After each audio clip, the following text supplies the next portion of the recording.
This is TradeFlow News, bringing you relevant news and insights from around the world. TradeFlow News, enabling trade for SMEs and economies worldwide. These are some of the key topics that we will be looking into in today's program.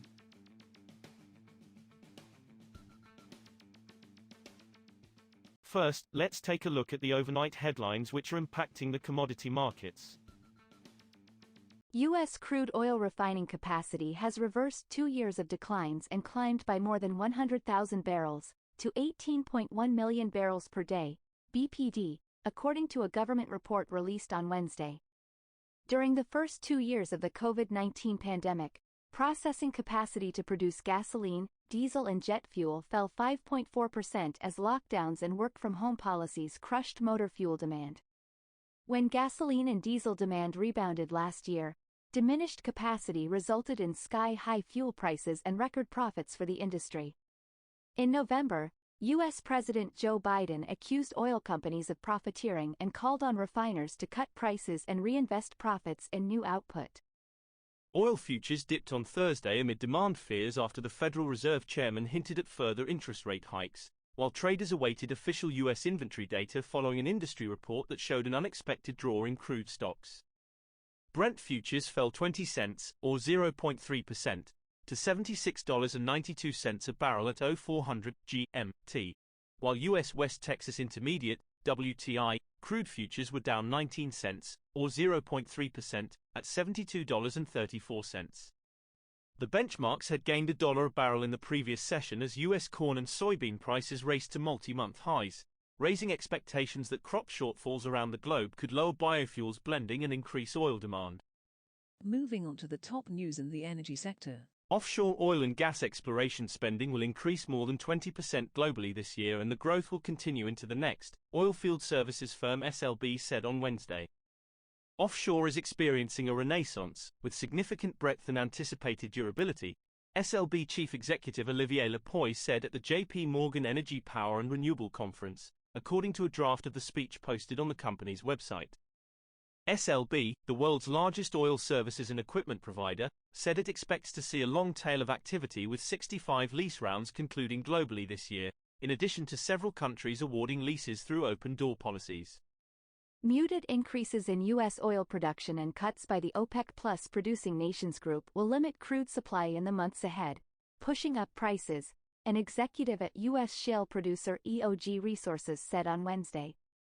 U.S. energy firms have cut domestic oil and gas drilling activity to the lowest level since April 2022, with declines from Texas to Pennsylvania. Analysts expect further cuts this year, with oil and gas prices off from last year's strong levels. We're a short term away from seeing the market tighten even further, EOG's chief operating officer, Lloyd Helms, said at a J.P. Morgan Energy Conference. We are more constructive on where oil prices could go. Next, we have the top news in metal markets. The global nickel market had a surplus of 20,500 metric tons in April, compared with a deficit of 2,600 tons in the same month last year. Data from the International Nickel Study Group, INSG, showed on Wednesday. That compares with a surplus of 5,900 tons in March 2023, Lisbon-based INSG added. As the auto industry scrambles to produce more affordable electric vehicles, whose most expensive components are the batteries, lithium iron phosphate is gaining traction as the EV battery material of choice. The popularity of the chemical compound known as LFP is due partly to environmental and geopolitical concerns. But technological advances have also reduced the performance gap with more widely used materials such as nickel and cobalt. LFP, embraced by EV industry leader Tesla 2 years ago, has sparked new interest especially in the US, where a clutch of domestic and overseas manufacturers has pledged more than $14 billion in new production facilities. We will now look at the top news in the agricultural sector. 2 companies, Upside Foods and Good Meat, said on Wednesday they have received final U.S. Department of Agriculture approval to sell lab-grown meat, paving the way for the nation's first-ever sales of the product.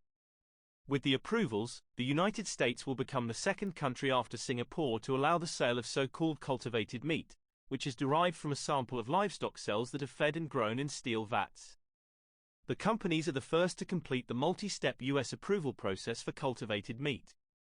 The U.S. Food and Drug Administration has already determined that the meat is safe to eat. That is all for today's news on commodity markets. Stay tuned to TradeFlow News as we continue to provide you with more updates. We also invite you to follow us on Twitter at TradeFlow News, which allows you to watch our program on your mobile device or desktop to receive information from there.